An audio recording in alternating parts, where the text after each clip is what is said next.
Greetings and salutations, everyone. We would like to call to order the regular meeting of the Akron Board of Education for June 13th, 2022. Item 1.1, roll call, please. Mr. Alexander? Present. Ms. Autry? Present. Dr. Hall? Aye. Ms. Jackson? Present. Mrs. McKittrick? Here. Mr. Perry? I'm here. Thank you. We'll proceed expeditiously to item 1.2, the Pledge of Allegiance. Leading us in the pledge this evening will be, who wants to do it? Mr. Alexander.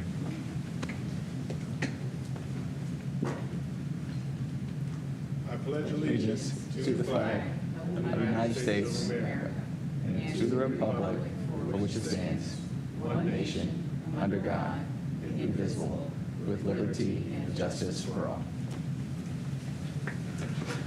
Thank you, Mr. Alexander. Proceed to item 1.3, community and school reflections. At this time, we will open the meeting to community and school reflections.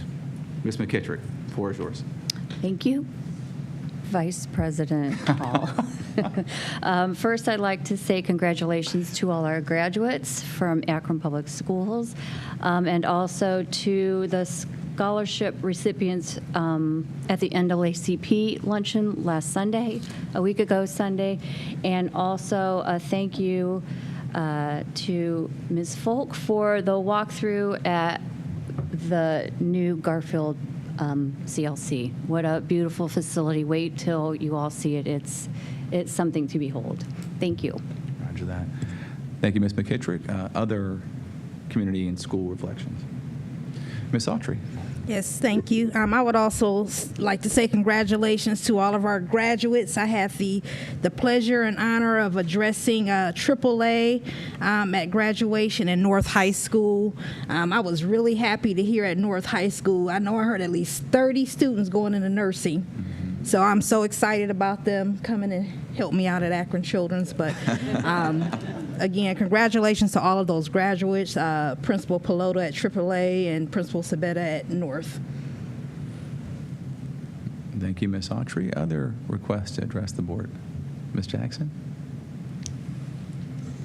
Thank you, Dr. Hall. As my colleagues already said, I would like to congratulate all of the graduates. I had the privilege to attend Kenmore Garfield's graduation ceremony, and it was something to behold. I really enjoyed the valedictorian as she addressed the class. She had a little rap that she did, and it was very engaging, and it just spoke more to her intestinal fortitude, her confidence, and her character, because the valedictorian also was blind. But you can tell that did not limit her. She seemed like a person who's living her life to the fullest. And it just is encouraging to see that. Also, I attended the Bookto graduation with some phenomenal scholars there, spoke very well. A young lady addressed the class. It was the salutatorian, had an amazing speech, and she talked about intestinal fortitude and perceptions and what the reality is versus the perception of Bookto. And I thought she shared from a very authentic place. It was just inspiring. But me being a person of fashion, I was in awe, because let me tell you, those young people, kudos to them, to their parents, to their stylists, whoever, because I was looking at shoes, wanting to do sidebars and talk to them, like, where do you get those shoes from? So it was just a wonderful occasion, and I love the energy that were in both rooms, and me being like a touch church person, I'm looking at the kids in the front row, want to go and talk to them and say things, but it was really nice to attend that. Additionally, I did a walkthrough to Garfield, which I'm happy to say as a Garfield graduate in 1998. And I thank Ms. Falk for having us there, the superintendent who had been there previous times, so she's seen the progression of the building, was able to give us insight about that. And I just thought, this school if the city's seen this school, who would not want to come into this building with everything that it's offering? I mean, they have so top of the line everything, it appears to me. And I was just like, yes. Still living in that community, I was excited to be a part of that. And lastly, I was excited to support our superintendent at the Values Matters conference as she was awarded. I'm sorry, what was the award that you, COPO? It was a humanity award. Yeah, in education. And she spoke. She did the district proud. I'm happy that she is my superintendent, how she spoke and the way she conveyed her feeling and addressed the crowd. I was just thankful to be there and thankful to be associated with her through Akron Public Schools. So it was a great experience. Fantastic. Other reflections, Mr. Alexander. Just like my colleagues said, congratulations to all the graduates. And I had the opportunity to be at Ellet CLC to do the graduation. And when I first went there, I thought it was going to be kind of tough because it was outside and it was like 90 degrees. But it was really nice. The wind blew at the right time, kept us cool. I didn't leave there wet, so I was okay.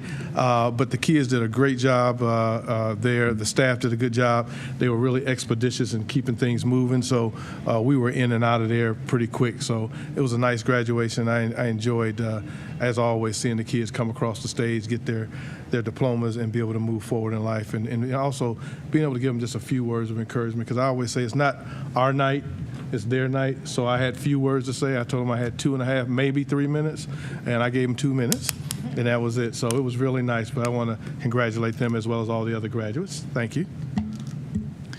Fantastic. Any other community and/or school reflections? Okay, I will add my comments. I will echo the comments conveyed by you all.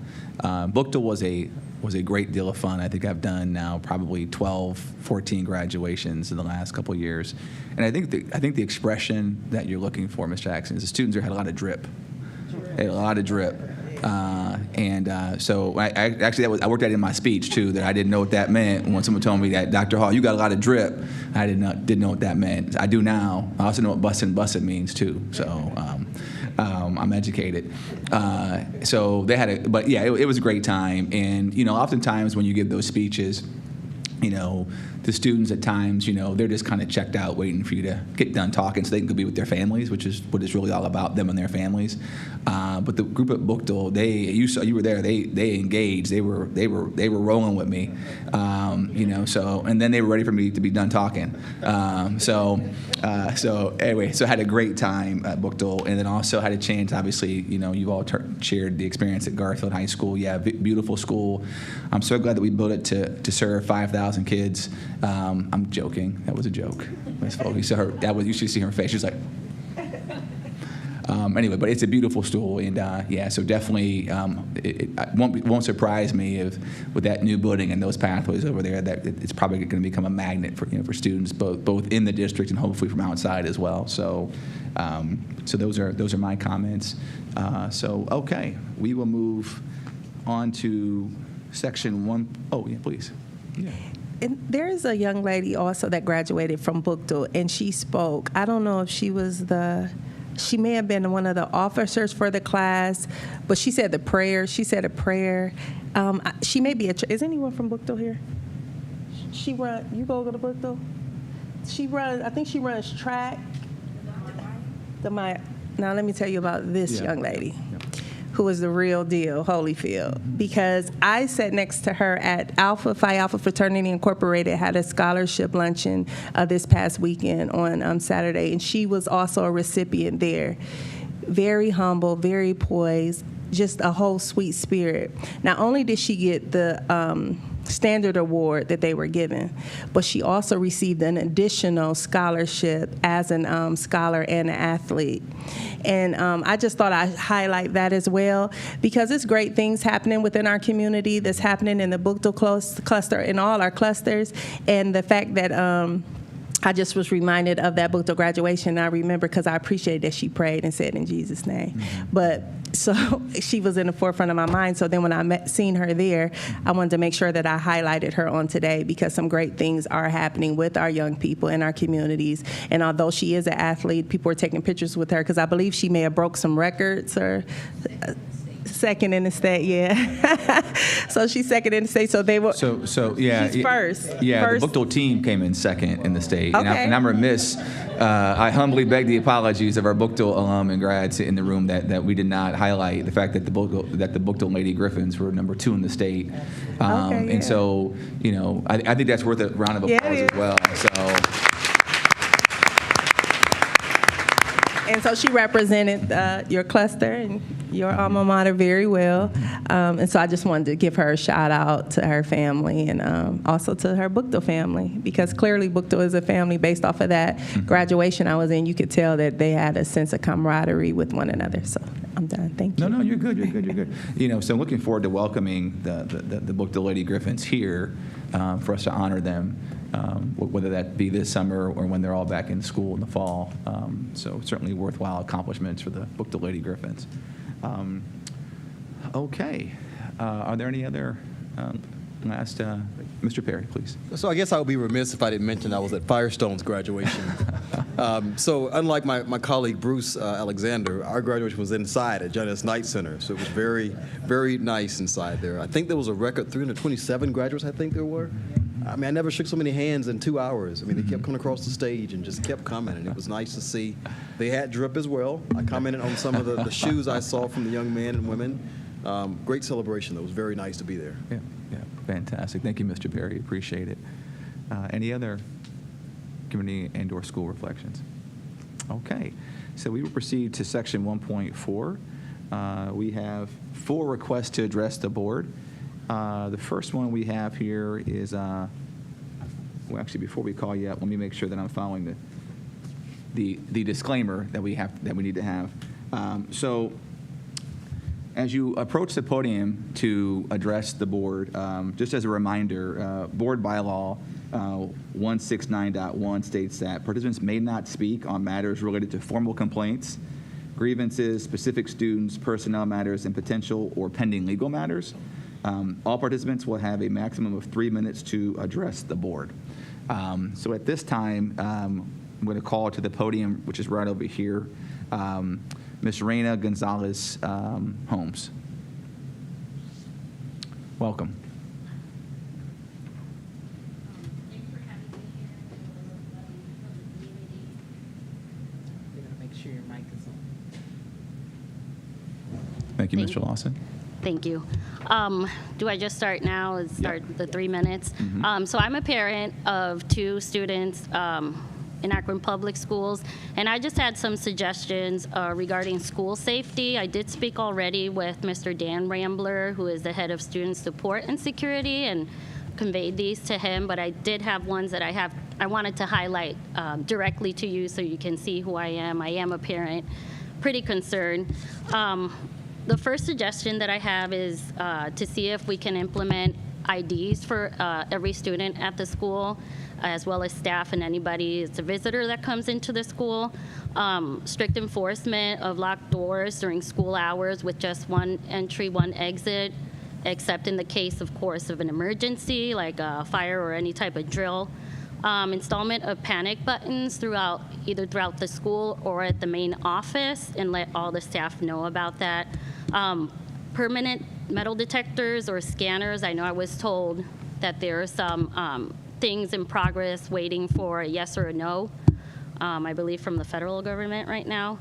Mandatory training on the threat assessment model, which is a training to identify students that could be like a risk for either increased violence or things like that.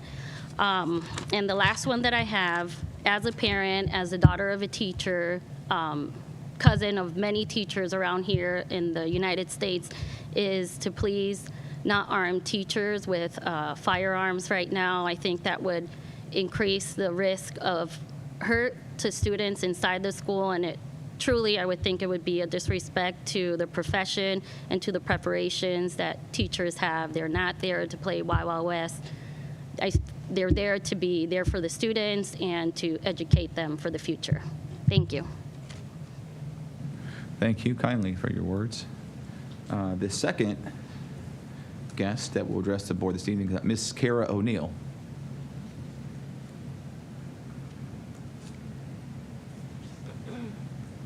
Hello. Hi, Good welcome. evening.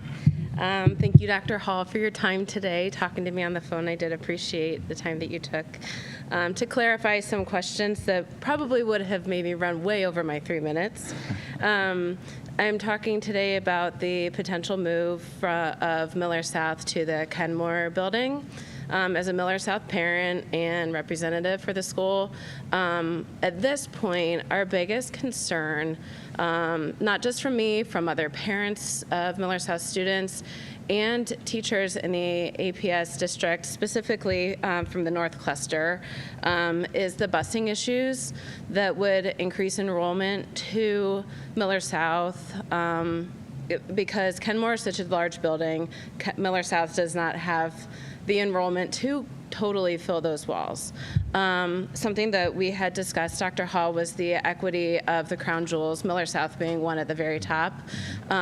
Improving that equity, I think, goes right in along with improving the busing situation so that we can, first of all, bring busing to Miller South students, but also give the opportunity to those kids in the district that just don't have the opportunity to be driven to school and to have that family support. I know some of the teacher friends that I have told me about students that they have that would be a perfect candidate, that have the talent to go to Miller South, but they do not have the transportation to get there. So that would, first of all, improve enrollment and bring more equity to our system. Another question I had is what arts facilities will be updated in addition to the structural updates that would be planned to accommodate our art specialty focus. That's something that we would like to have answered, as well as what will happen with the current Miller South building once a decision is made on where Miller South will be moved to. One of the biggest considerations that I think is being made is more in favor of the Kenmore community and not leaving a vacant building there. What will happen with the current community leaving a vacant building that is now the Miller South building? Thank you. All right. Thank you, Ms. O'Neill, for your time. Okay.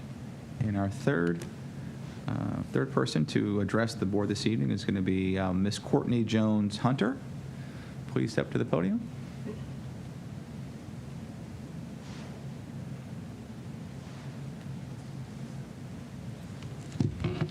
Good evening. Good evening. I am a 28-year Akron Public Schools employee, 21 years as a professional school counselor at ECOC. I'd like to ask you to ponder a few things as it relates to the role of and your vision for Akron Public Schools professional school counselors. Are you aware that when the district shifted to virtual learning, it meant that the delivery plan for schools counselors shifted as well?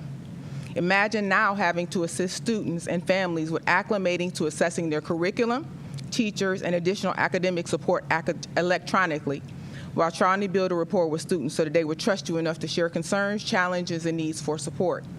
Examples of my support included virtual new student orientations, suicide risk assessments, coordinations of interventions, individual counseling in relation to grief, anxiety, peer conflicts, future planning, middle and high school transition, and isolation, as well as monthly classroom counseling lessons while supervising a Kent State counselor intern.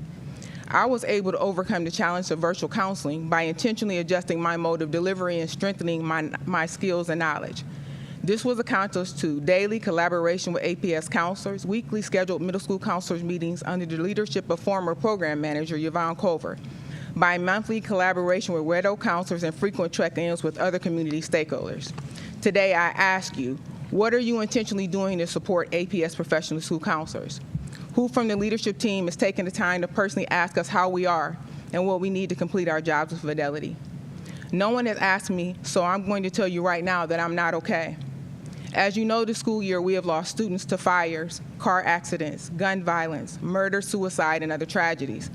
Our families have also been devastated by the impact of COVID. These are our students and our families. We feel the impact of these losses on a daily basis. Today, we commonly hear the reminder for self-care. Opportunities for self-care and mental health check-ins must happen in the workplace. Do you know, unlike teachers, there's no common curriculum provided to school counselors and APS to support the academic and social emotional development of students?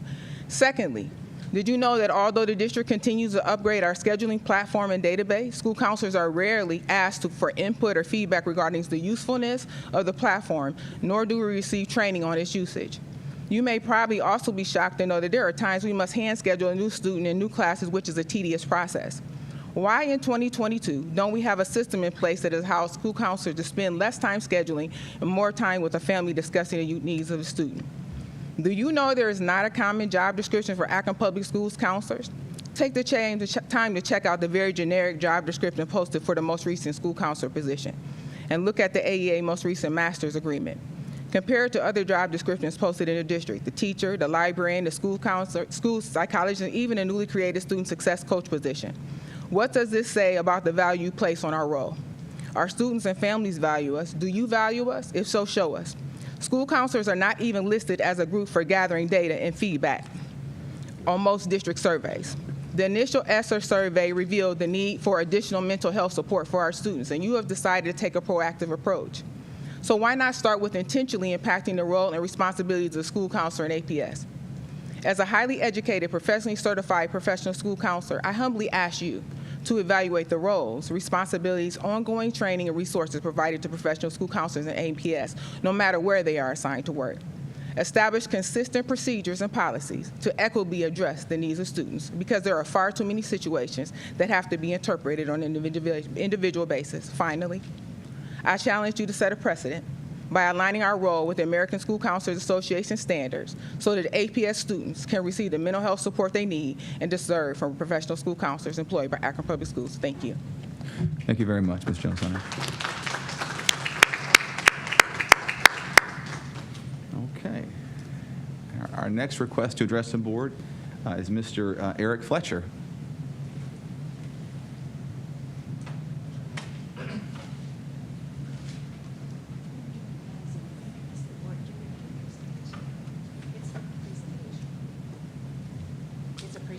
It's a presentation. Okay, Under so the are we gonna just, so 1.4 then? Okay, all right.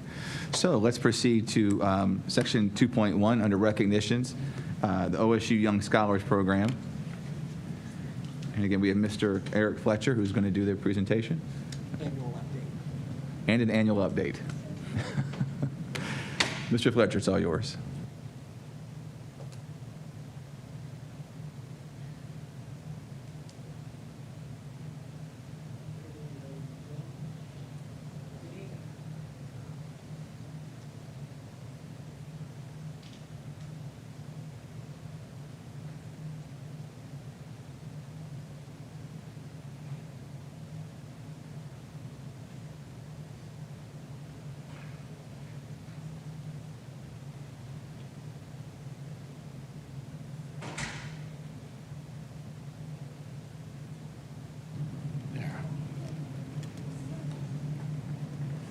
Yep.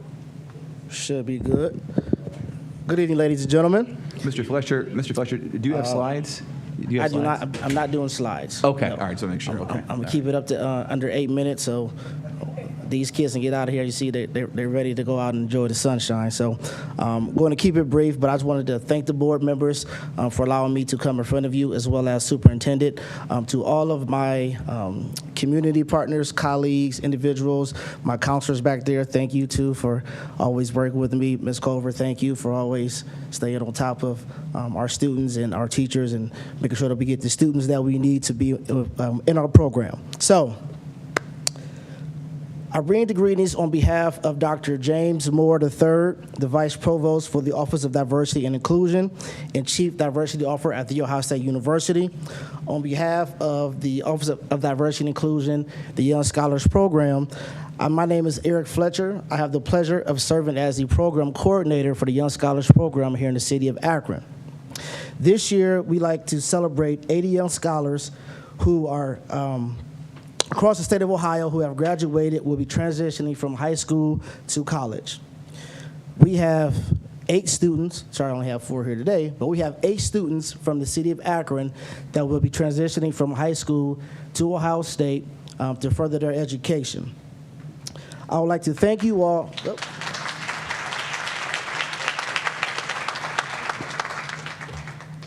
Since 1988, Akron Public Schools and the Young Scholars Program have partnered to put on this program in the city of Akron to send our students down to Ohio State. So we'll be celebrating our 35th year of being partners with the Akron Public Schools. I want to thank you all for your continuous support in our efforts in doing so.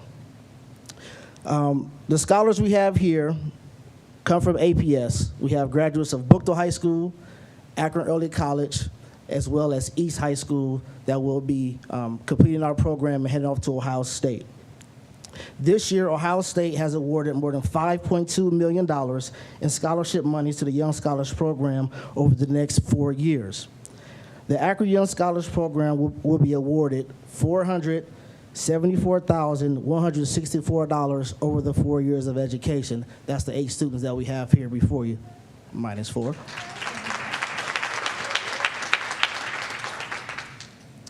The average annual Young Scholars Scholarship is $16,250, which meets 100% of the demonstrated financial need for our students. With us today, we have Ms. Sharnae Chapman, graduate of Bookto High School.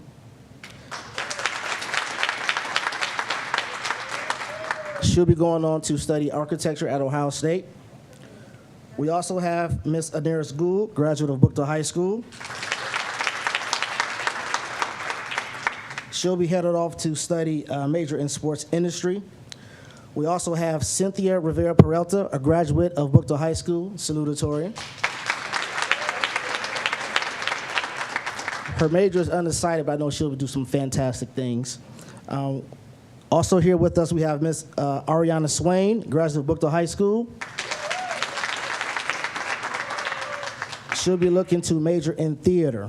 Absent but present, we have Miss Kia Lohr, a graduate of Akron Early College. She's one of the valedictorians. She'll be studying nursing. Mr. Damian Merriweather Jr. from Akron Early College. He's going to be studying computer science. Ms. Micaiah Ray of East. She is going to be in rehabilitation and health sciences. And we have Zaria Jackson of Bookto, who also was undecided. I just wanted to take the time just to congratulate and recognize our students for their academic excellence, for going through our program for 4 years, having a minimum GPA of 3.5 unweighted or better, attending all of our undergraduate and collegiate programs, which is once a month for 4 years straight at Bookto High School in a library.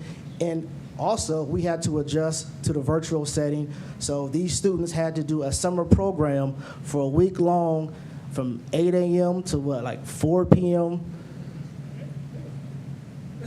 It was early. It was early. Yeah, for a week long on Zoom. But these students have worked diligently, and I'm super excited and proud of the work that they have put in, they have done, and I'm just wanted to recognize them in front of all of you all, to recognize and understand the greatness that comes out of Akron Public Schools. What you all do here at these meetings affect these students, and they are recipients of your hard work, your dedication, as well as the hard work and dedication of their families. So I wanted to say thank you all for making my job easy. Thank you all for being great and making me look good. I know I do look good, but thank you for making me look even better. But yeah, just a round of applause to our Ohio State Young Scholars.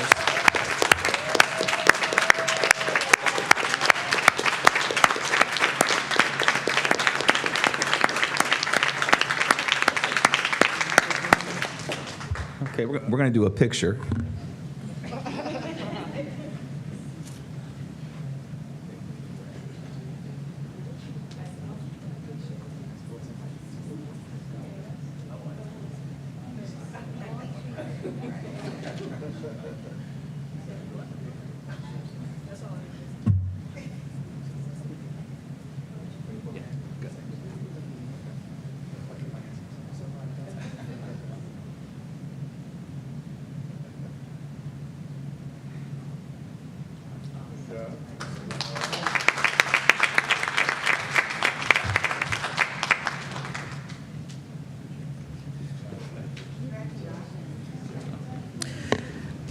Dr. Hall, if I can just mention the Young Scholars program, when they were updating us to their stats, I can't remember, Yvonne, what the actual number was, but it was near 90% that once students enter the program and are extended the scholarship, they do graduate.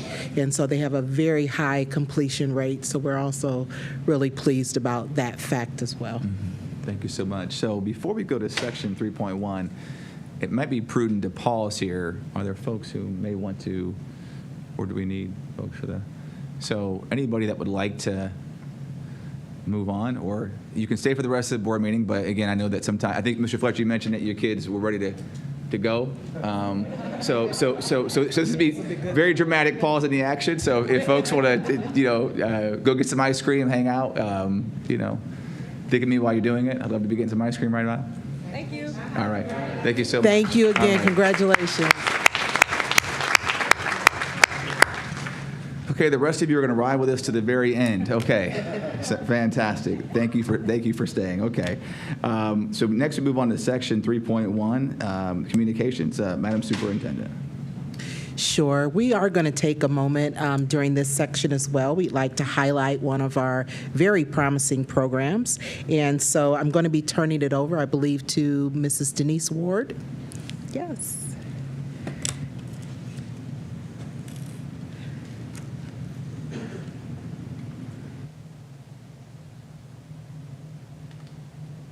Thank you.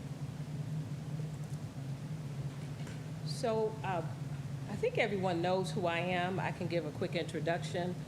So I retired 7 years ago, and 7 years ago I wasn't done, and so I was hired by Summit County ESC, and I do diversity trainings. I work with districts on the Ohio improvement process, and then I've been a principal, assistant principal, and all that. I started in Cleveland Heights, by the way.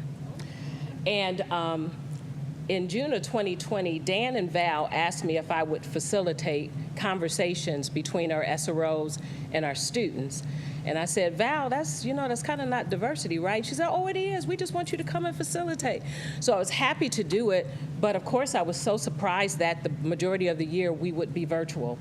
But in spite of the fact that we were virtual, I tell you, the outcome of our conversations were very productive. And so I just want to give you sort of a highlight of some of the content of what Dan and Val asked me to do. So the purpose of my meetings with students was to make sure we had a good relationship with our students and SROs, to make sure when they come to school, they trust their SRO and that they're building those relationships. We weren't quite sure, but let's just make sure. So when I met with the students virtually, I told them the purpose. I met with students first, and then I met with SROs, and then I brought them all together when we were able to come back into the building. I want to show you a video. It's just a clip of what I showed the students. Here's a controversial topic in different districts, but at one East Syracuse school, a school resource officer seems to be working. News Channel 9's Adrian Smith shows us how he's building relationships with students by using a strategy you wouldn't typically see in the hallway. It all started with this video, a TikTok dance battle between Pine Grove Middle School's new school resource officer, Tristan Campbell, and sixth grader Madeline Shep. Not even 2 months on the job, Officer Campbell is already working to connect with students. I would love to show you the whole video. We don't have time. What I asked the students was, can you see your SRO engaging with you in that manner? So that was one video. We had to be very engaging, being virtual. Here's a controversial topic in different districts, but at one East Syracuse. So this video was at a school where the SRO was getting a homecoming surprise for her son, who was in military. But what I want you to notice is what she says about her job. How she feels.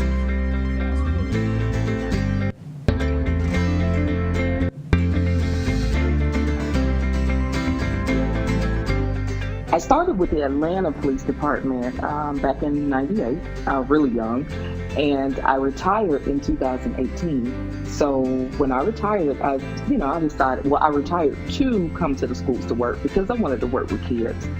So this is my second school year here, and I love it. Like, I feel like this is where I'm supposed to be. Like, I'm finally fulfilling my destiny.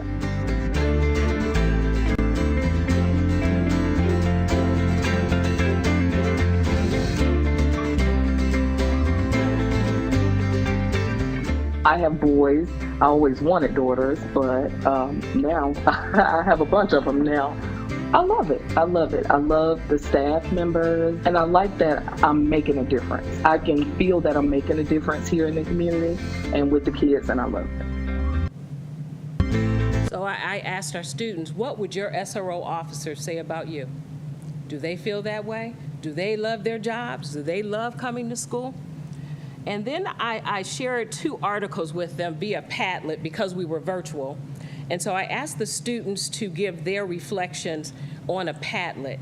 And so some of the questions I asked them, and it's not so important that you see what they wrote because I will summarize it, but they gave feedback on questions about our SROs in our district.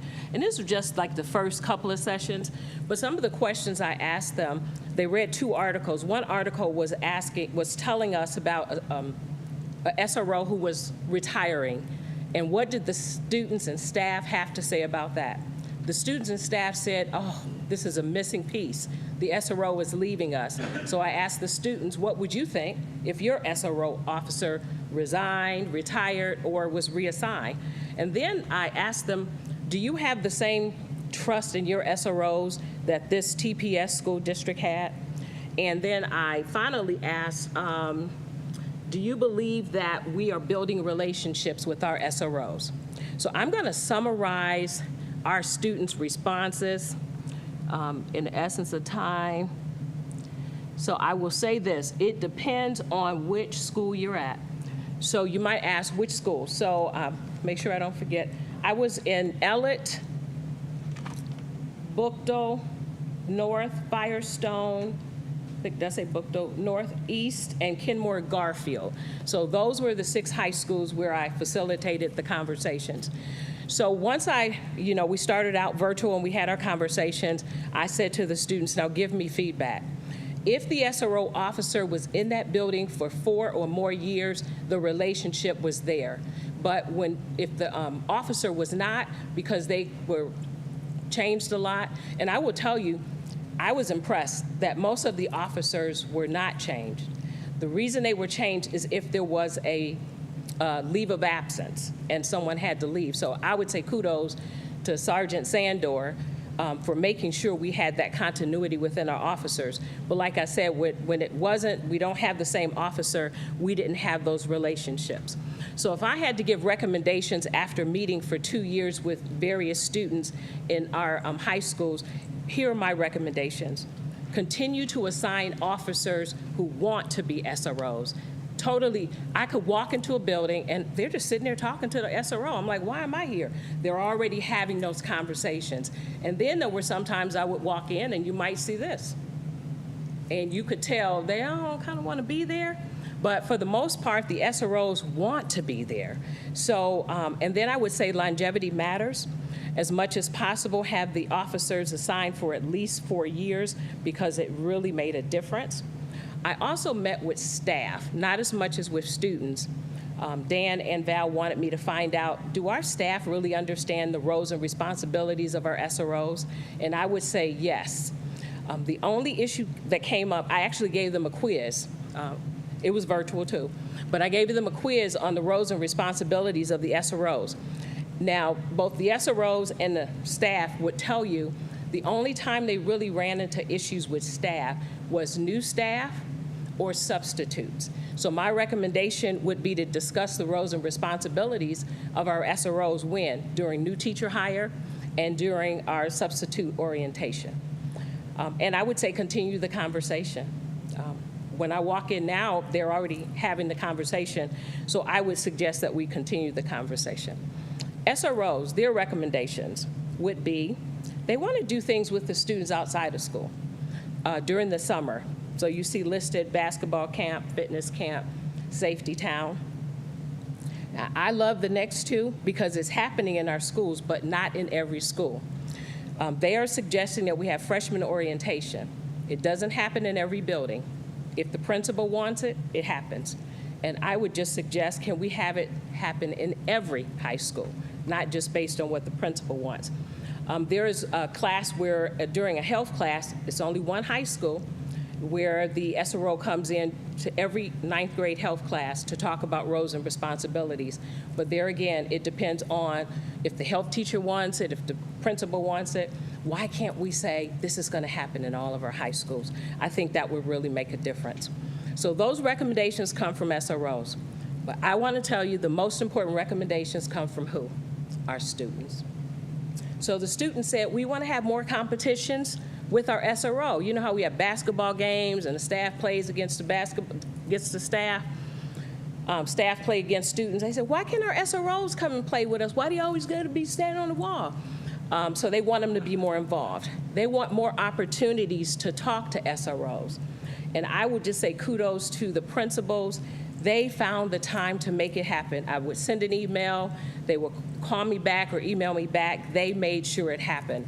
But we need to make sure we find more opportunities because that's what the students want to do. They also want to recognize SROs. Why can't we award SROs like we award other staff members? And they say, just listen to us. So if they want you to listen, what do you have to do? You got to have a conversation. Attend games without being an SRO. And this happens. In some of the buildings, you'll have an SRO officer that comes to a football game. He's not in uniform. He's there to support his students.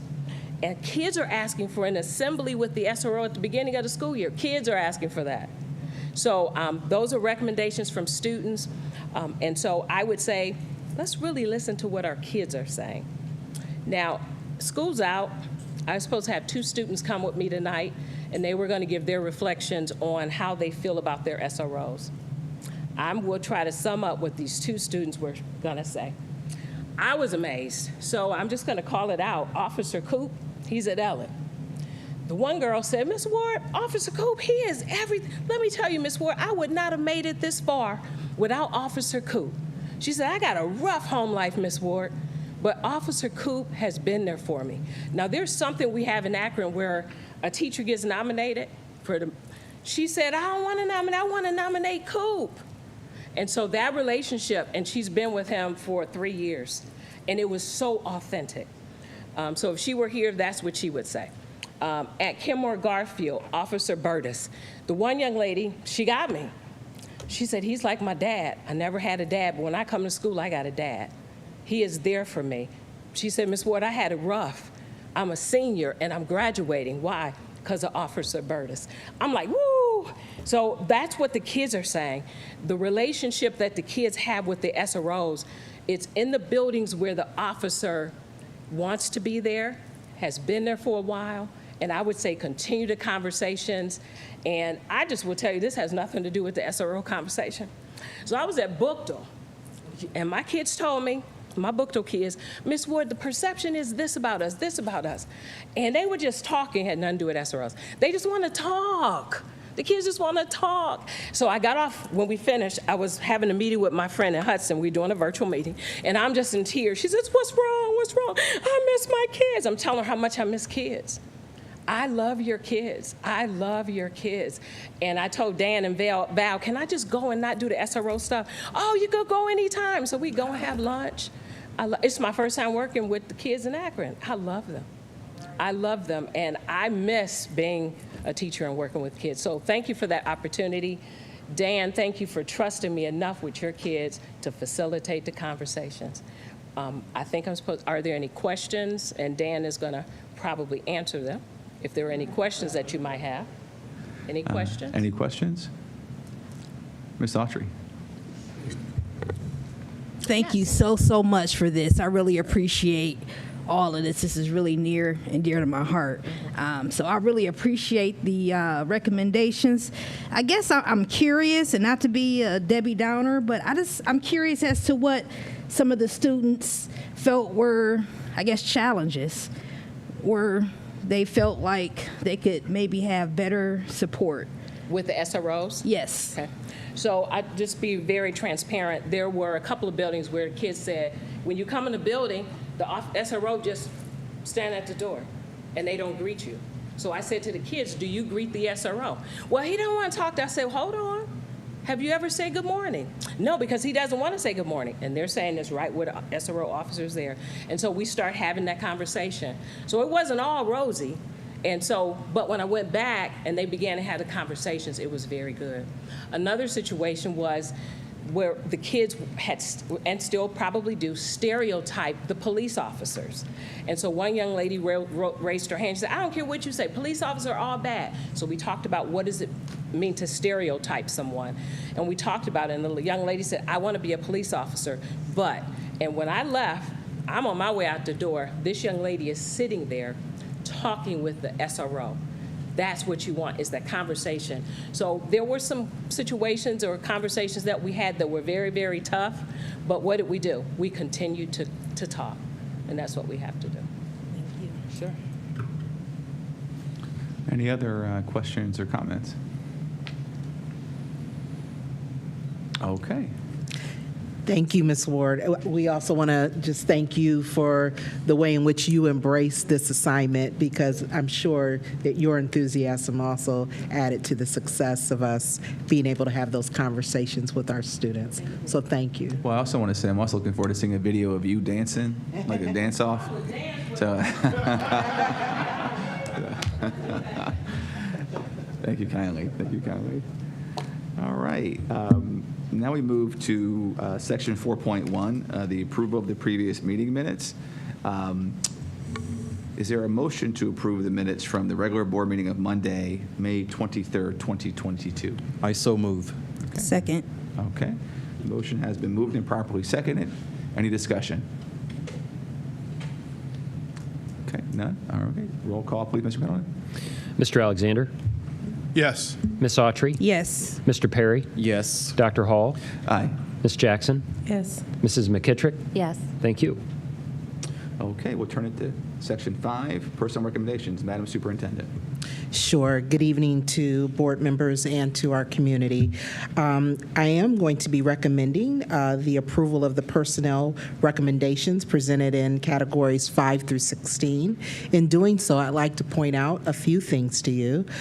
First of all, I'd like to point out that one of the items 5.2, is a revision of a retirement date for Mrs. Karen Gijic, and I did communicate that to you in the board notes, but we were so sorry that due to the retirement regulations that it actually expedited Karen's retirement from the district. So we're so sad to not have her with us, but continue to be grateful for her many years of service. But that revision is a part of those personnel recommendations.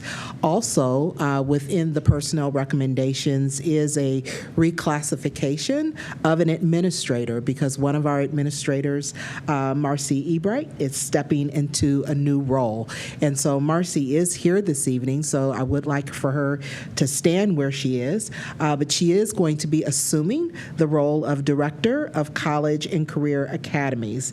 As you may know, she is currently the Digital Learning Specialist in the Teaching and Learning Division for our district, and has been with the district since 1995, so is very well known, trusted, and respected. But we're so glad that when we looked out and were able to post for this Director of College and Career Academies, we had someone in our midst with both the familiarity and the skill. So Marcy, we welcome you into this new role and wanted to bring that, to point that out to the board as you will be asked to consider that recommendation. Thank you.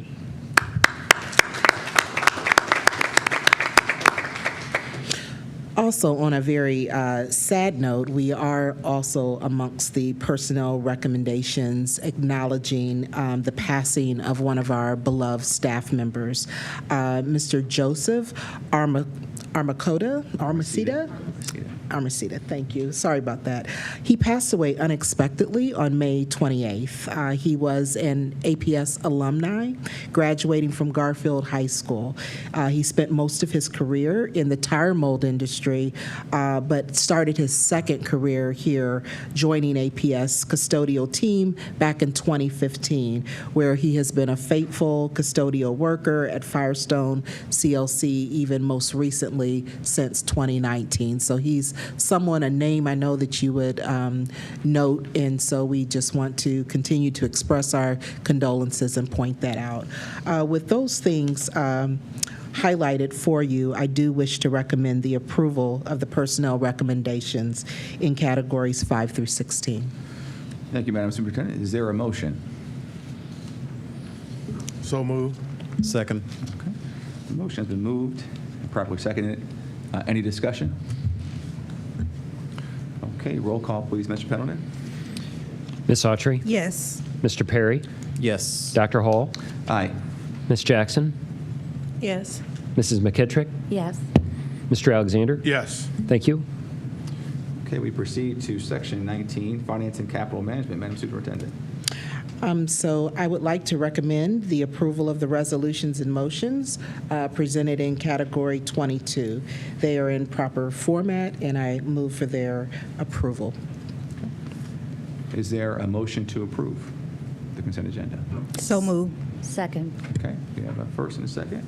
The item has been moved and properly seconded. Is there any discussion? Ms. Autry. Yes, thank you, Dr. Hall. I just wanted to acknowledge the continued donations that we receive from up to the GAR Foundation all the way down to individuals. Just giving them a special thank you for just keeping us enhanced. There was a lot of donations towards our library services at different schools and music support. And then one thing I'm excited about seeing, there was a donation of an engineering car kit for bridges. And so they're going to be putting that together as part of a competition. So I'm looking forward. I hope I get an invitation to see more about that. But thank you to all the donors. Okay. Any other comments? Well, I was excited about the donation from Chipotle to North High School for the football team. I'd like to invite to that when that takes place. But no, I would echo your conveyed sentiments, Ms. Autry. Okay. Any other questions, comments, or concerns? Okay, roll call, please, Mr. Pendleton. Mr. Perry? Yes. Dr. Hall? Aye. Ms. Jackson? Yes. Mrs. McKittrick? Yes. Mr. Alexander? Yes. Ms. Autry? Yes. Thank you. Okay. We move to Section 23, Business Affair Recommendations. Madam Superintendent. Sure. I wish to recommend the approval of the business affairs recommendations presented in Category 23. Okay. Do we have a motion to approve? I so move. Okay. We have a second? Second. Okay. Motion has been moved and properly seconded. Any discussion? Ms. Autry. Yes, thank you, Dr. Hall. Item 23.20, I just had a question of clarity about that particular consultant. I know we have a lot of different consultants Sure. that we work with, and it looked kind of broad. So I just was looking for maybe a little bit more information about what they might be doing for us. Sure. So that's the Hanover Research Group. And so the Hanover Research Group, and any of the team can support me, but we use them for some of our organizational learning. So what we usually are able to do is they help us if we've enacted a new program and we want to find out more about the effectiveness of that program and how it's working with us. We'll conduct that research. So it is a organization of expert researchers, and what they do is really based on the needs of a particular district, can refine the question that you're trying to answer in order to understand things like return on investment, where we are effective with different tools and things of that nature. So we in the district, we refine the sets of questions and or programs that we need need to evaluate and monitor, and then they work with us to provide that information. Anything further? Okay. They're used very broadly in districts for that purpose. Okay. Other questions, comments, concerns? So to Ms. Autry's point, I know that some of us have gotten some questions from some folks in the community about our use of consultants. So it's something that, I've asked for us to kind of essentially put together a chart that kind of ties it all together. That way, when folks have questions, there's kind of it kind of makes it easy for board members to kind of have a one-pager that kind of outlines, all the consultants that we've approved, what their functions are, yes, dollar amounts, et cetera, and where the dollars are coming from. So for example, this is coming out of ESSER 3 funds. Yes. And so I appreciate the question, Ms. Autry, and we'll move to ensure that we've got more transparency with folks in the public that have questions about that. So we're gathering together that information, and so we'll have that available for board members, and we can also talk to you if you wish at any point in time about, kind of the criteria we use for some of the decision making. A lot of times it's trying to be as cost effective and responsible with resource. So for some services, it doesn't require a full-time job that you're paying an ongoing person with benefits in that way to get that type of expert support and access. Like in the case of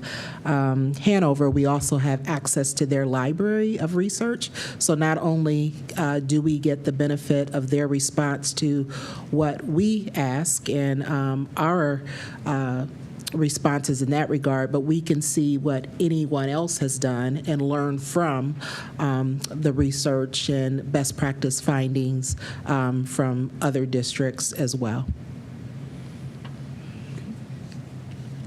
Okay, any final comments or questions on this topic? Okay, roll call, please, Mr. Pendleton. Dr. Hall? Aye. Ms. Jackson? Yes. Mrs. McKittrick? Yes. Mr. Alexander? Yes. Ms. Autry? Yes. Mr. Perry? Yes. Thank you. Thank you, Mr. Pendleton. We'll move now to the superintendent's report.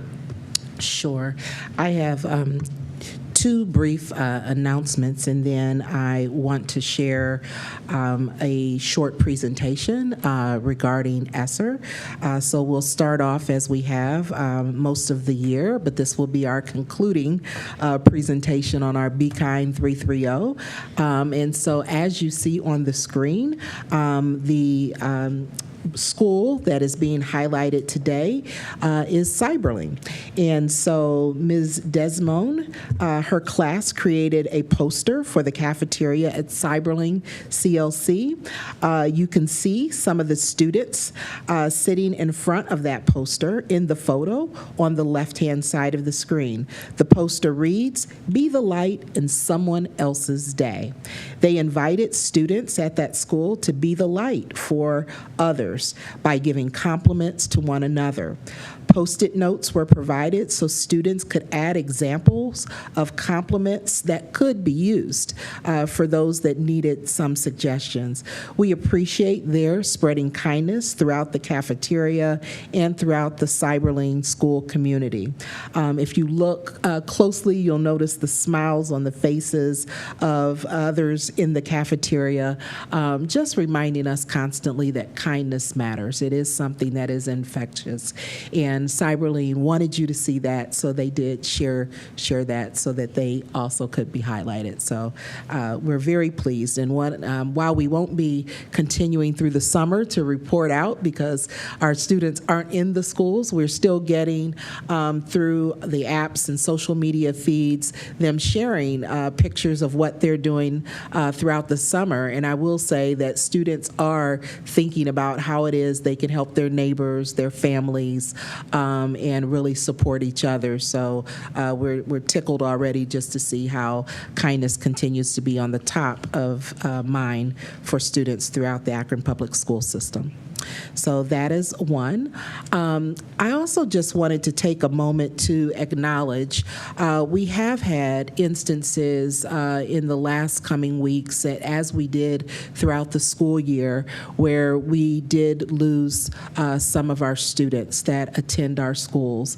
As you are aware, our school community is a family. So when anyone, whether it's a staff member or a student, leaves us, we all grieve. And just wanted to acknowledge that we are continuing to do all that we can to support our families who have lost students. We continue to raise awareness amongst our student body to just make good decisions and to be as safe as they possibly can, and to really support each other.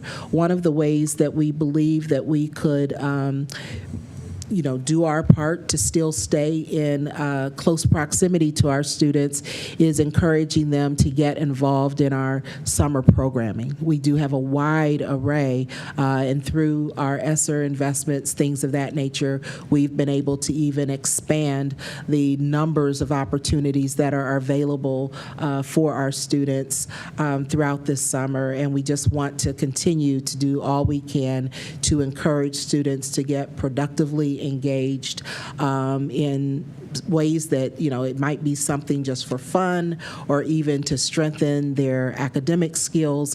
There's something for everyone, and we do still have a range of opportunities. So if we could all, both the ones that we're here tonight, our board members, our community members, and also those that are watching from home, we just want to continue to spread the word that there are many ways our students can get engaged, and hopefully we can keep as many students safe as possible throughout the summer. But we also wanted to acknowledge when any one of us leaves, it's really a break in our hearts. Lastly, tonight I want to share some feedback, and so thank you. Is it set up on here?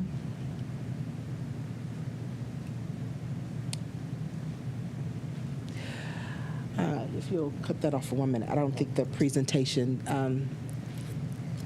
Ruth is going to get it set up. And while she does, we're going to walk through some slides that deal with the ESSER funds. When we were last together, you recall that Dr. McWilliams-Woods and also Mr. Pendleton had shared the ESSER update around our planning and really talked about how we approach that. We had talked about the fact that we had devised a plan that had three main buckets, so three main priorities, and our priorities were that we wanted to ensure at the end of the day that we had thriving scholars, that we had thriving schools, and that we had thriving families. And then within those three priorities, we also talked to you about 10 strategic investments and shared with you amounts that were tentatively allocated for the work that would get done and the supports to make sure that both our students and staff members were supported.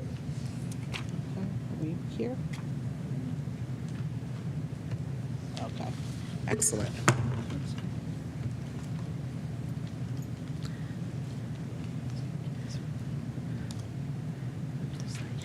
Okay.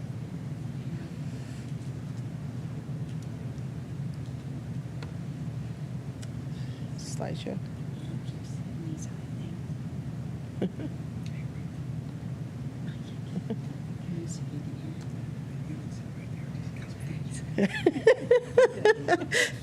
I heard that, Dr. Hall.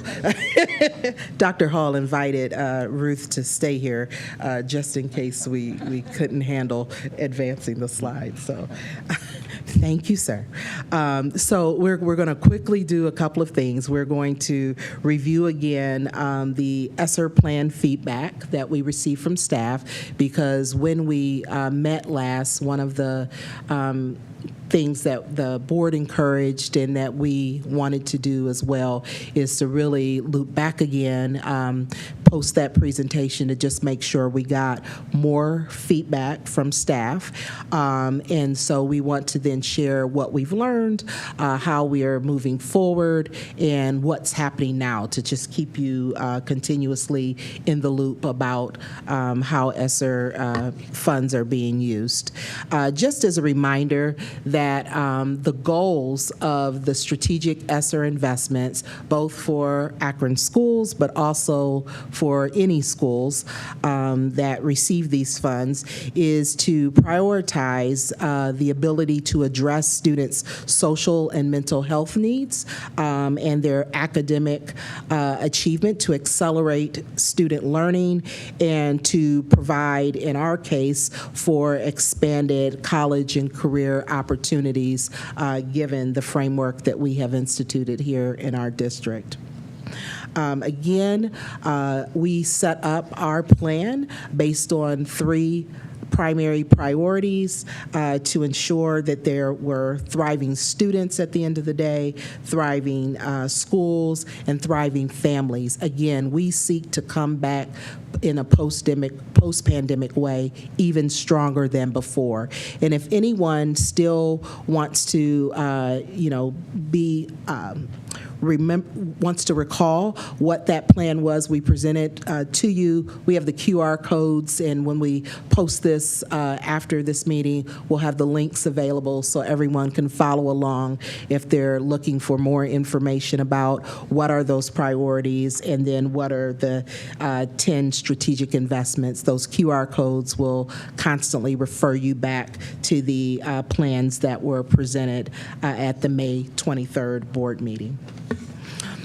I also just wanted to remind the board and by extension the community as well, before I go into the latest round of feedback, what you see on the screen is a sampling actually, but it's a sampling of what the inputs were to the plan that was developed. So we had done a distinct survey prior, and so when you see the things in orange, that's when we had forms that everyone in the community could kind of weigh into, whether they were parents or if they were, I actually facilitated sessions with students, so students could weigh in. We had teachers who were able to weigh into previous surveys as well. We took advantage of other existing teams of teachers that were doing work in the district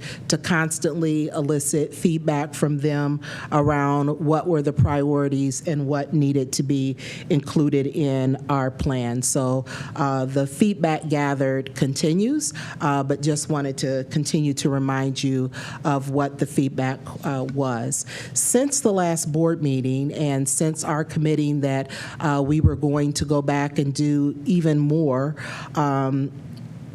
soliciting of feedback and input, we've done that. So what we did was we edited the presentation that was done in the board meeting to filter out all of the pre-meeting types of presentations or remarks and things like that, and made sure that it only came down to, on a video, just the full presentation and then the board's engagement on that video. So we package that so that we could share that out. So we both sent out an invitation again to all staff to make sure that they knew that we had presented on this topic to the board, that they could reference all the handouts that were given at the board meeting, but also could watch in full the presentations of Dr. McWilliams-Woods and Mr. Pendleton.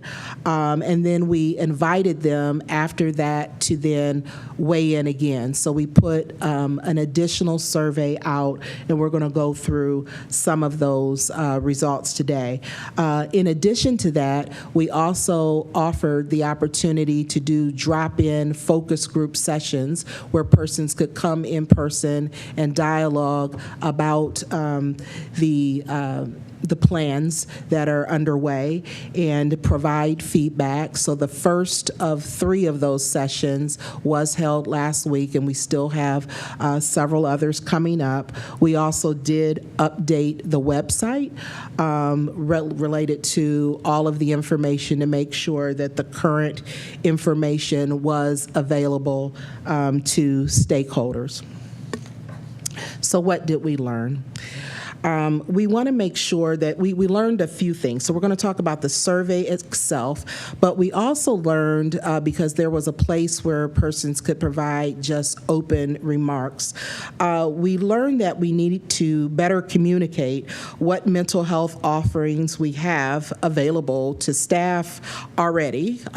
You'll see a theme where that is something we are planning to address within our current plans, and it was even echoed as to please continue to look at that and see if we even need to do more, which we will do. But one of the things we took away from some of the questions being asked is that we need to do a better job of communicating what mental health offerings that we do have available to staff. We also need to help our staff understand more, because quite a few questions came to us about special education and where they did or did not see special education types of strategies highlighted in these funds. And actually, the federal government gave specific and separate funds to ensure that special education students are served in this post-pandemic time. So one of the things we said we probably need to do is to make sure we can highlight and kind of point out what additional funds, in addition to these ESSER $3, are available, and how it is that we're using those funds to support our students. A lot, though, of the feedback was very affirming to many of the strategies that are on the table. And so this graph that you have in front of you gives you an idea of who responded.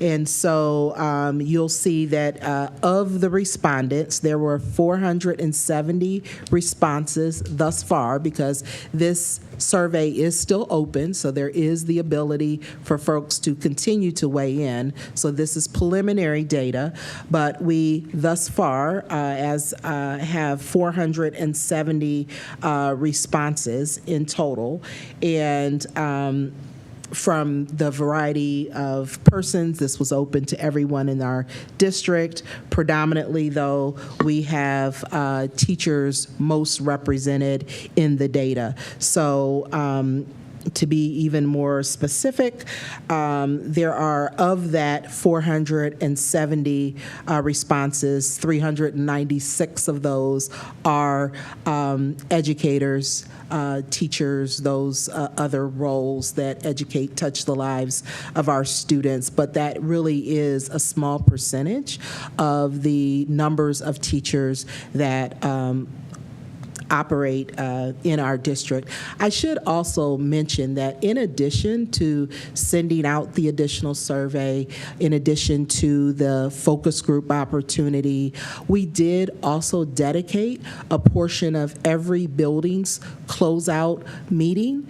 So while all teachers were kind of captive and here and engaged still, we dedicated a portion of that closeout meeting to a discussion about ESSER, raised the point that they had the opportunity to participate in the survey. So that occurred too at each one of our buildings, and then our divisions also did that to make sure that other types of staff as well had an awareness of that survey. So this is the data. And then again, if you want even more information about, well, what was the breakdown at a building level, or what was even more specific information, again, the QR code can take you into even different levels of data to see how the responses played themselves out.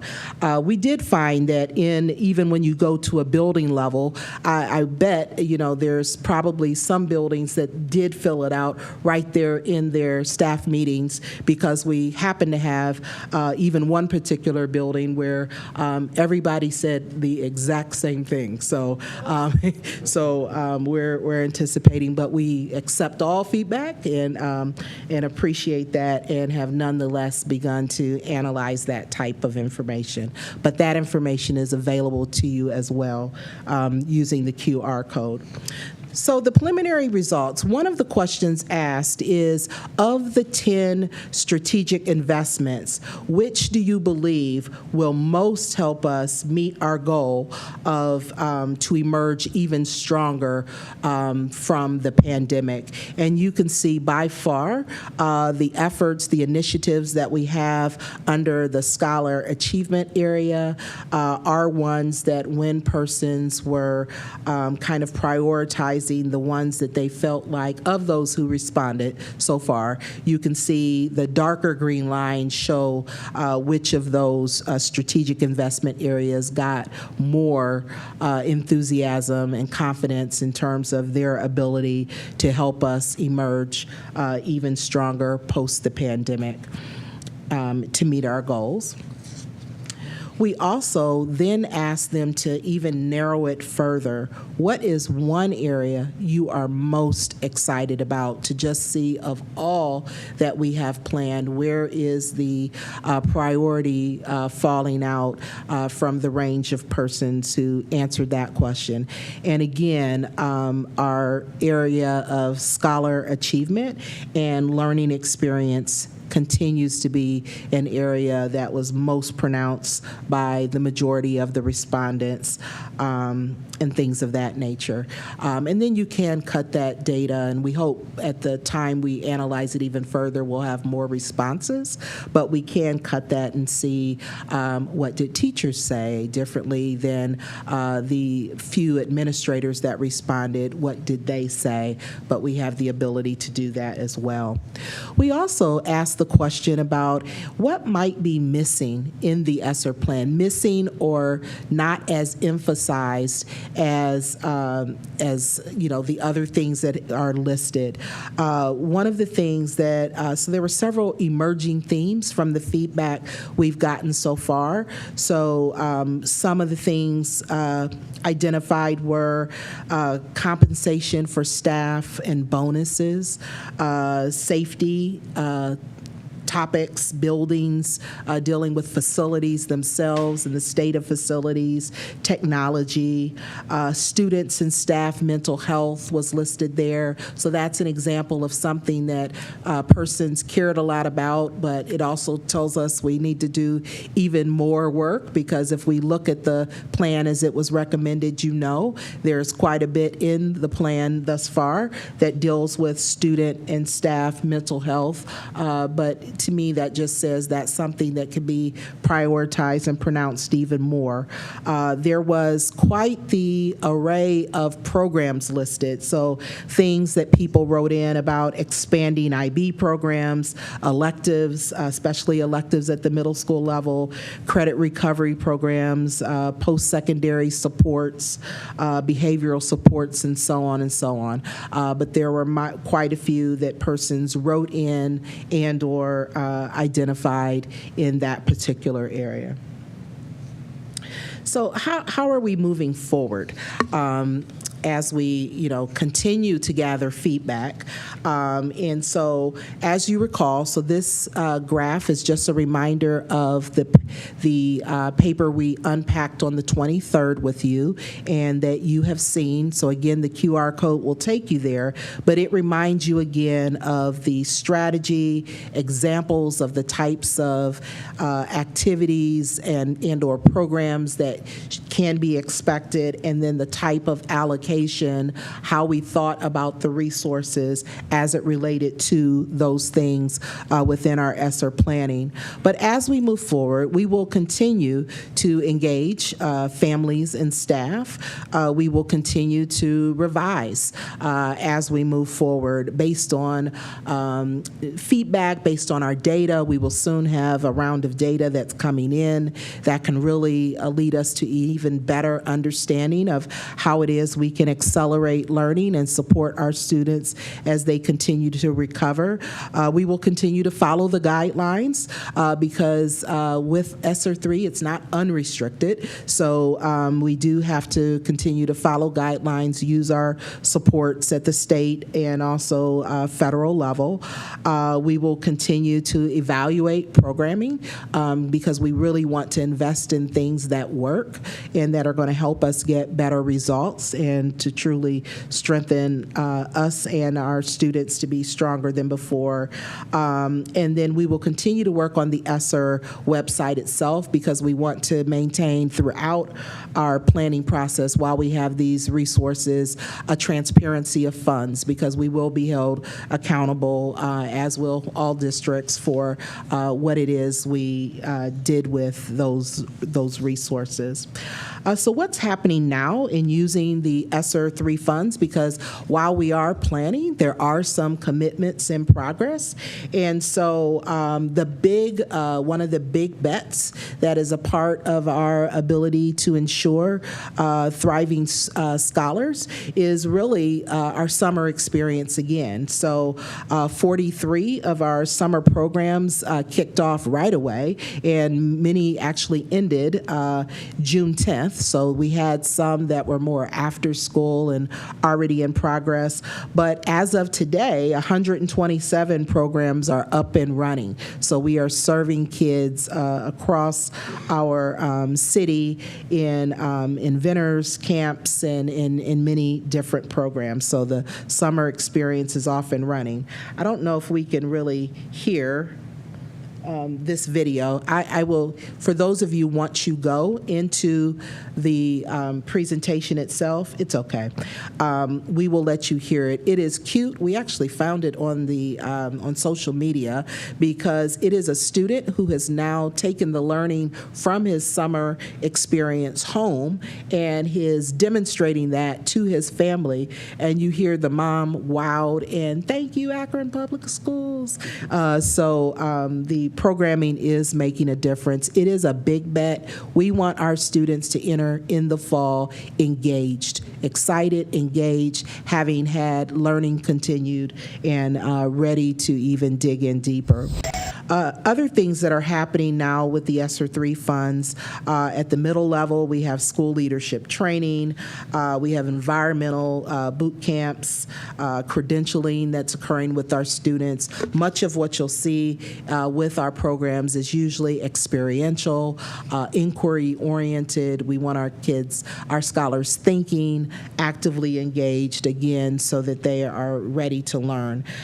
So we have about 8,500 registrations. This was as of Friday, and so we hope today with programming open that number will have jumped tremendously. Again, just more examples of ways in which students are being engaged throughout the summer experience, and this is supported by ESSER 3. And much more. So again, just to keep in mind that in addition to those things that we're able to support through the ESSER dollars, through your board action and our team's recommendation, there also were some other areas and ways in which we had begun to tap into those ESSER 3 dollars. So as we supported smaller class sizes, which enabled us to hire more teachers so that the ratio of teacher to student was lowered, as we brought full-time counselors on board, as we provided enhanced professional development and training, whether it was to teachers or other members of staff, our social workers, our safety team members, that we also increased the Tutor Me services, where we now have 24-hour support services for our students. and special needs supports, where we've increased family resource centers that we did throughout the course of the year and projected for the coming year. All of those are ways in which those investments fit with those priority areas to ensure either thriving scholars, thriving families, or thriving schools, and within schools, educators are within that. So I know Ryan is going to do also by extension to show you in a more dollars and cents way kind of how we are moving the work forward, but we will be doing so with, again, continuing to listen, continuing to learn, and continuing to engage our staff in the process. So Ryan, I'm going to turn it to you.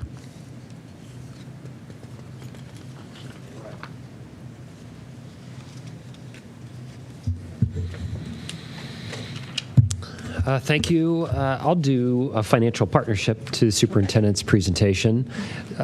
Just a couple new slides probably that you haven't seen, but leading up to tonight's board meeting, we did get a few questions about board resolution items and recommendations having some additional language included thanks to the Ruths.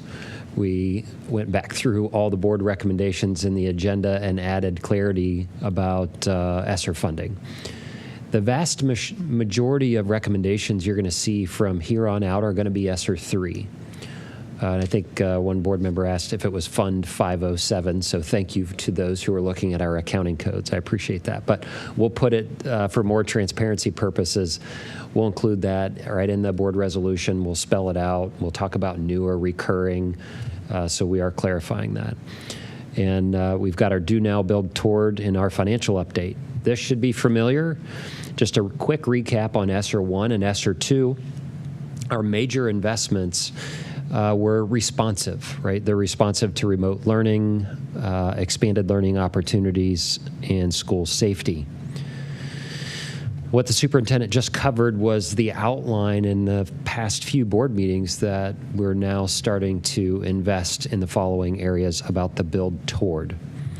So heavy investments in educational technology, expanded learning opportunities, class size reduction, school safety, and supplies and sanitation. And I will apologize up front for this next slide because it is the gas gauge slide, and I know that all of you are feeling the pinch at the gas gauge. So, but this, there's a lot in this chart. You see ESSER 1 was about $10.5 million, and 100% of that is spent. ESSER 2 is almost all the way there, and we have a few dollars in carryover that are already committed and spent. ESSER 3. So you see the spent portion of the $14.8 million. So all those $14.8 million have been brought to the board in forms of recommendations from last year when we started to draw those monies, and we talked about some of the stumbling blocks about drawing those monies when the Ohio legislature didn't make them available. So they did in the second half of last school year finally become available. Through the last two board meetings and then the summary superintendent just gave, you see the committed portion, the 72.1. So what's committed mean? An accounting term is an encumbrance. An encumbrance is really by recommendation of the administration to the board, and when we vote on it, then it puts an encumbrance on it. Then it locks up the money for that future program, expense, staff member, piece of equipment. And we're in that transition where you're seeing the programming, the planning side of the strategic investments, the reporting on it, and now you're seeing that green part of that gas gauge go up as we lock up those expenses. So the blue section, you see the $8.9 million. You remember, not just but one board meeting ago, we had that number somewhere around $7 million. That's the reporting and the commitment that we're going to make to you and the public at large. So this presentation in the next couple of slides, we're going to attach at least to once a month board meetings, maybe every board meeting as resolutions are made. So you can follow along with live time how the numbers from planning aspect to actual reality are coming true. So we have already expended about $14.8 million in ESSER 3, committed through presentation and upcoming programming could also be the class size reduction teacher, counselor, safety personnel that we've already committed to. And then $8.9 million in that reserve, and I think Assistant Superintendent Ella McWilliams-Woods said that I put it out in the world that we have to contingency plan. And that's something that we need to plan for and be flexible to for new programs or responsive programs. And so the table up there is just for graphic purposes. So that was handout at the last board meeting. And this is what a Gantt chart or construction chart. It's a timeline chart to show you from left to right, ESSER 1, 2, and 3. And we had a great suggestion from a board member to add in the board resolution numbers. So our staff's now going through previous ESSER 1 and 2 over the past year and a half and put the board resolutions on. And then so you can, and the staff and community can monitor in live time. We'll include the ESSER 3 portion resolutions. We'll add some language in there about we have a very robust summer school. And fortunately, summer school is one of those investments that we can fund out the next 2 summers, right? So we've had it the last summer, 7,000 plus, 10,000 plus students, and that'll lock up a significant portion of those ESSER 3 dollars. So this will be meant to attach to upcoming board meetings. I might highlight some of them in my financial reports. So I appreciate the feedback through board members and finance committee. Any questions or follow-up for that portion? Thank you. Any questions, comments, concerns?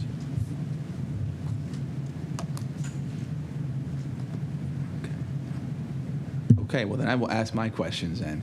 And then if those of you, if some of you have additional questions, just kind of give me the eye. Like, okay.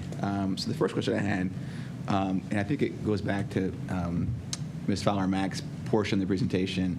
There was a graph that was shown that was talking about the surveys and who completed the surveys. I guess I just had a clarification question. Sure. So when it showed 83.6% were educators / teachers, does that reflect, is that building level teachers, or are we including folks who work downtown that also happen to have teaching licenses in that number? Those are building level, and if you, again, the QR code will take you to the actual data, okay. So you can see at the building level which buildings, where that data comes from. Okay, gotcha. And then my second comment / questions, I know at the May 23rd board meeting, we had a full house. I think many of you were here, remember that, and yes. Sort of one of the big points of feedback was teachers were sharing that they didn't feel like they had been outreached to or had an appropriate opportunity to provide feedback. And so I think that's why this presentation is important, because because it's one thing to say I never had an opportunity to provide feedback. Now we go back and we sort of ensure that there's additional mechanism to collect feedback, and so I'm hoping that we see additional feedbacks. I know that there are teachers who watch these board meetings, and so to any of you who are watching at home, teachers, like, please, we want your feedback and encourage your colleagues. I mean, there are 1,600 teachers in this district, and we've got 396 approximately responses, which isn't even a quarter of the teachers in the district. So definitely wouldn't want to continue. I think Ms. Fowler-Mack also referenced that the survey is still open, so there's still time. We'd like to encourage you to provide that feedback. The question I had, though, was with regard to the attendance for the in-person feedback session that we had. I know that we've only had one thus far. How well was that attended? Very low. Okay. And so it was very, very low. We did have important people in the room, but it was very, very low in terms of attendance. The good thing is that the closeout meetings in every building, which is required, was, for those that were in attendance at work that day, it was perfect attendance. So we did have the opportunity to ensure that every staff member, and then also as well with our other divisions through their meetings as well. We wanted to find a way where we had captured persons there, that we could make sure that they were aware of the opportunity to give feedback and were presented materials, things of that nature. So that did occur. Gotcha, roger that. Then kind of I think the last comment around this section was, so I know that, if we're seeking family input and we don't get a great response, we typically try to come up with other ways to reach the families, right? Because the question we ask ourselves is, all right, well, we're not going to get response. Like, how do we find a better way to meet the families where they are? And I'm wondering if that's something that applies to our teachers, right? So if we're not getting great responses, is there another way, are there other ways that we can think of to kind of meet them where they're at to try to improve the response rate? Because again, 370 out of 1619 is a really low number. Would like to see a more representative sample. So that's just an open question. I'm not trying to put anybody on the spot here tonight, but I guess my ask is that we, are there other ways for us to figure out ways to meet teachers where they are? Yeah, we will continue to seek opportunities. And I think if you go back to the slide where we also showed the kind of puzzle pieces of the many ways in which we did during the process of ESSER planning, make sure that we were listening, that we were gathering feedback from existing committees, things of that nature.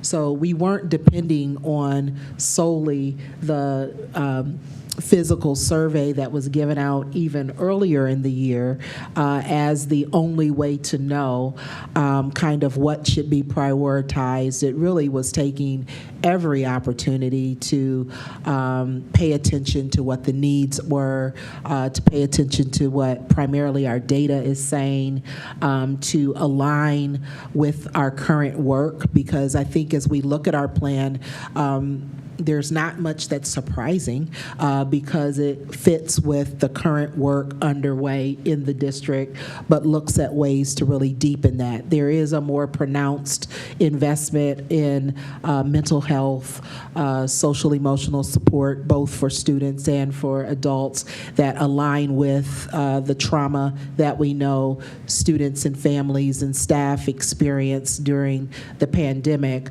But we don't want to read into, to presume what's on people's minds that we haven't heard from. But I will say that we do feel like a lot of what we have in terms of the priorities and the strategies themselves do seem to line up with the work of our district, with the priorities that are coming from the various work groups. It's very consistent with the plans that you're going to see too in other communities, because much of the impact of ESSER was felt similarly especially in urban areas throughout our state. So we'd love to continue to hear from folks, and we will continue to outreach and find ways to do so. We as well feel that we are directionally correct. Thank you. Are there other questions or comments before I keep asking questions? Ms. Autry, please. Yeah, my question actually was just about the enrollment. I think you mentioned 8,000 so far. I was just wondering how much of that is secondary, approximately. Do we know? For our summer experience enrollment, we can follow up with you to be exact with that, to what degree that secondary enrollment from elementary school enrollment. But I just know we haven't maximized our enrollment, but we'll get you that information, so I'll send that out tomorrow. Other questions? Okay. So then my next question was, I noticed that in the presentation, one of the things that folks were writing in, I think if I heard that correctly, was with regard to how we would use ESSER funds was staff compensation. And so I know, so that's one of the things that, and it kind of dovetails with my comment around when we show the committed in the gas gauge, when you're showing that committed slide, where we're showing a vast majority of these dollars being committed, I just want to make sure that we still have the flexibility that if we need to pivot and make a change based upon, unforeseen circumstances, or let's say we see a real movement in some of our survey results that sort of go a different direction that's not here, that if we want to go in that direction, that we're able to do that. So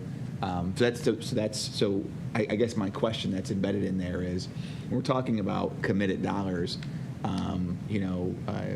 Pendleton, can you kind of speak to the flexibility with regard to those, to that $72 million and the need and the ability to be able to back out some of those dollars if need be for other items that may come up? I think there's two answers to that. The first is programmatic.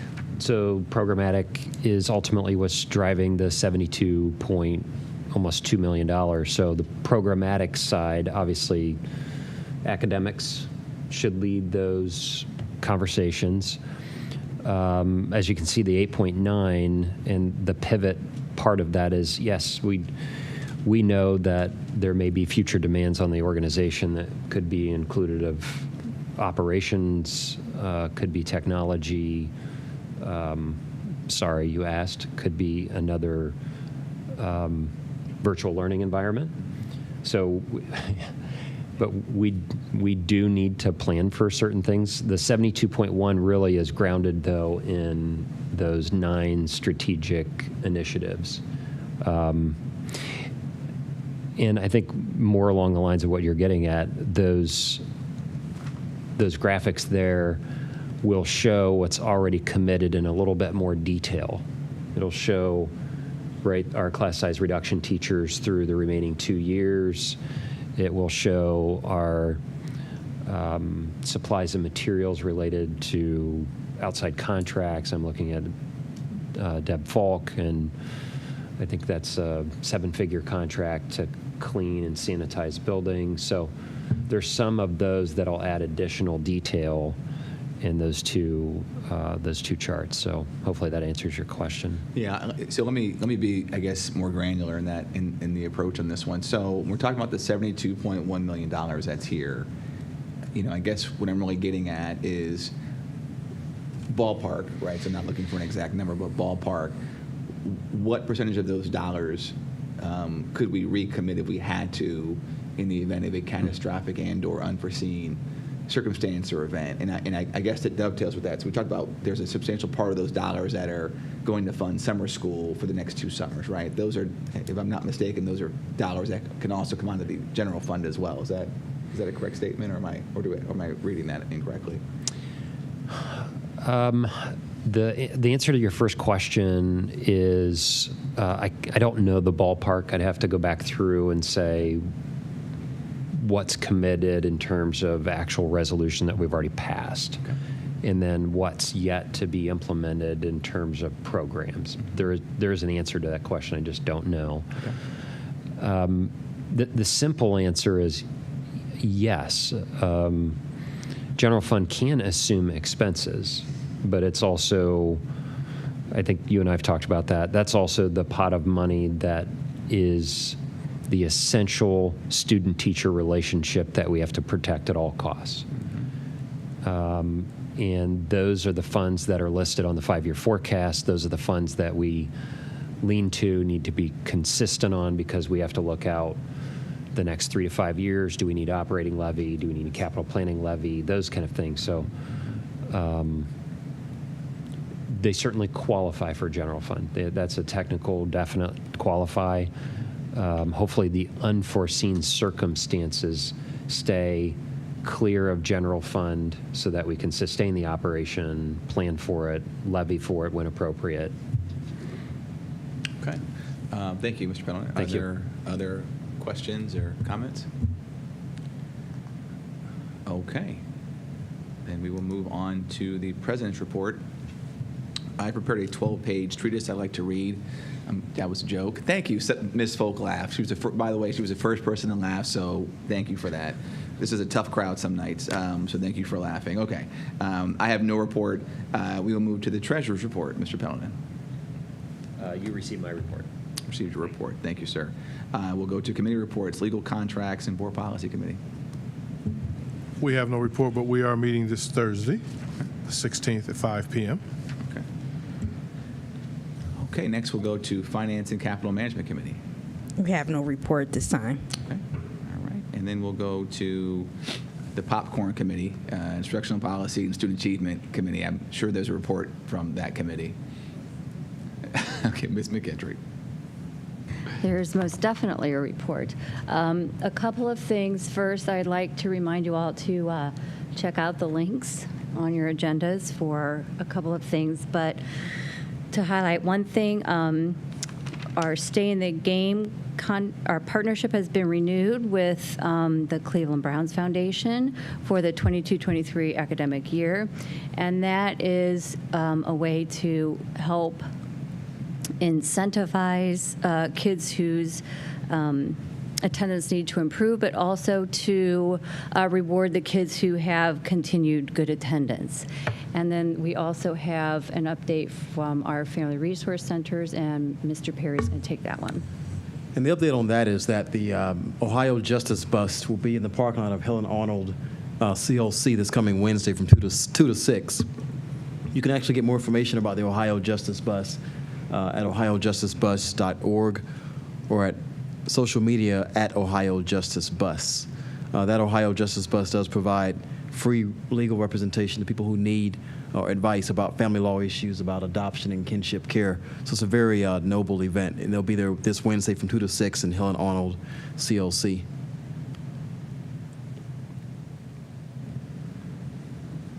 Wait, that's it? Oh, okay. You want more? I can keep going. I mean, they're usually like 12-minute long dissertations. Oh, yeah, right. Okay. That's probably me. Okay, all right. Apologies. So thank you for that report, Instructional Policy and Student Achievement Committee. Thank you also for your commitment and dedication. We'll move to Equity Committee, which I chair, and we have no report this evening. We are moving our meeting. We'll proceed with our July meeting, which I believe is the first week of July. So no report there. Next, we'll move to, well, there's no unfinished business. Is there any new business? Okay, there's no new business. Okay, so at this time, I would like to entertain a motion to recess into executive session pursuant to Ohio Revised Code 121.22G1 for the purpose of considering the compensation of a public employee or official of the school district, and G, preparing for negotiations. I so move. Is there a second? Second. Any discussion? Okay. Now, I don't believe we're going to need to come back down here afterwards. No. Okay. So everyone else is off the hook. Can I roll call, please, Mr. Pellerin? Mrs. McKittrick? Yes. Mr. Alexander? Yes. Ms. Autry? Yes. Mr. Perry? Yes. Dr. Hall? Aye. Mrs. Jackson? Yes. Thank you. All right, this meeting is adjourned. That's fun. That's fun. I like that. Hey, nice job.